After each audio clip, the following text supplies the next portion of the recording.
I hear that a lot, that America is the most divided. Well, is it more divided than when they was having dogs sicked on people in 1960 fighting for civil rights? Like, America's always been divided, right? The racism is more hidden now. It's more divided now because even amongst black people, we're more divided than ever, right? And even white people, like there was more collective agreement on racism amongst white people than it is today, right? Some of them do want gay, some of them don't want gay. Some of them Democrats, some of them Republicans, right? Some of them with the trans movement, some of them not. Some believe in socialism, Marxism, capitalism, whatever it is. We have more division because of small sectors, plus human society is more individualism than ever, less group thinking, right? Yeah. Amongst black people, you had large groups that people would subscribe to. You're part of the black church, you're part of the black nationalist movement, right? You part of Pan-African, you part of the nation, like you was a part of something. Something, yeah. Nowadays, it's just as an individual in themselves, and they can broadcast their opinions, right? Their ideas, they can create their own jobs and opportunities. We're not really relying on each other in that same There's way. no cohesiveness at all. Protection and resources and group thinking. So therefore, it's constantly being more divided because it's more fractured than ever before and fragmented. That's a good point. That's a good point. That's a good point. I never really looked at it like that, but they're definitely the group thing. That was the 60s where they had all the groups, and into the 70s. Let's go back to why, right? Because we had a much better group thinking radical tradition, right? At the World War II, a lot of shit changed for us, right? When they dropped that bomb on Hiroshima, and because, you know, history is told by those who win, we don't really get to think about what was we doing and how was we really feeling about the war, right? Mostly all of the black groups at that time wanted the Japanese to win. They wanted the Japanese to win because they thought the Japanese was going to help us end white supremacy. Well, then also there was a heavy communist influence in Black Power movement, even especially with the Black Panthers, for sure.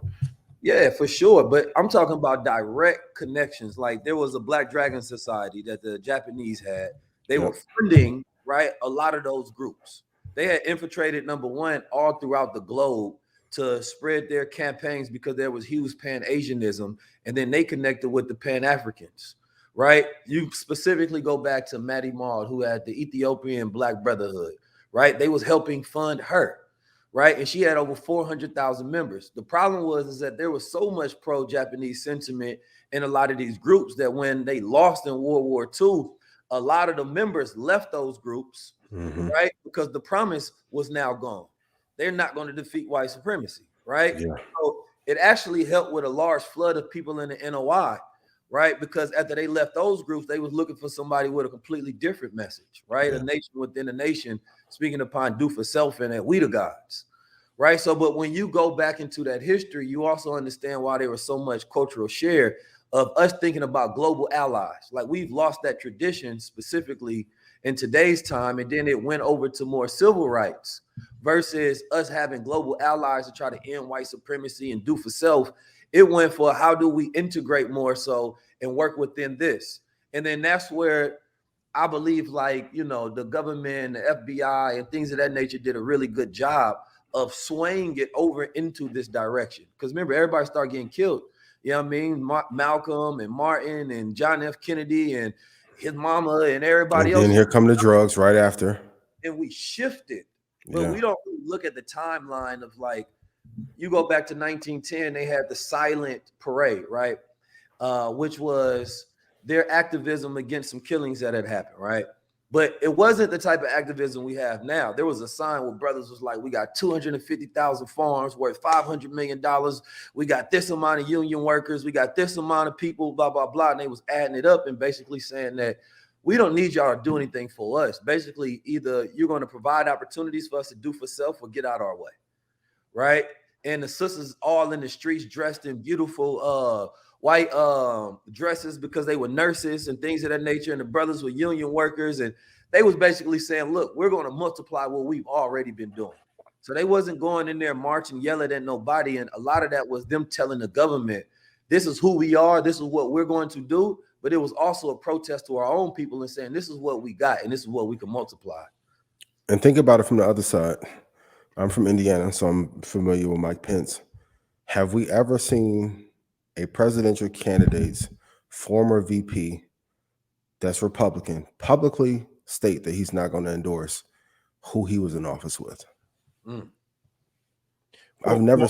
Well, because they got beef though. He tried to get Mike. He tried knocked off. He tried to get him knocked off. Like what? But going to Keith's point, even amongst the bigots, I'll say that there's tension in how far the bigotry has gone. That the old guard of Republicans are saying this isn't even our party anymore. That Jeb Bush class, Mitt Romney, they are disassociating themselves even away from Trump hijacked that whole movement. Well, remember, it was the Tea Party before Trump. Remember those guys? And that laid the foundation for it. That laid the foundation for the Trumpers. It was the Tea Party followed by the Trumpers. So the Trumpers is funny as hell. No, that's what they call them, the Trumpers. Okay. Yeah. But the Tea Party came in after Obama's. Yes. Remember, they were so mad about Obama. So 2 years into his presidency, that's when all of this right-wing racist started with the Tea Party. And it's like, if we can't get him out of presidency, we're going to just derail his presidency by changing the House and blocking everything that he's trying to do. And they came and they just went crazy. Lil Durk, man.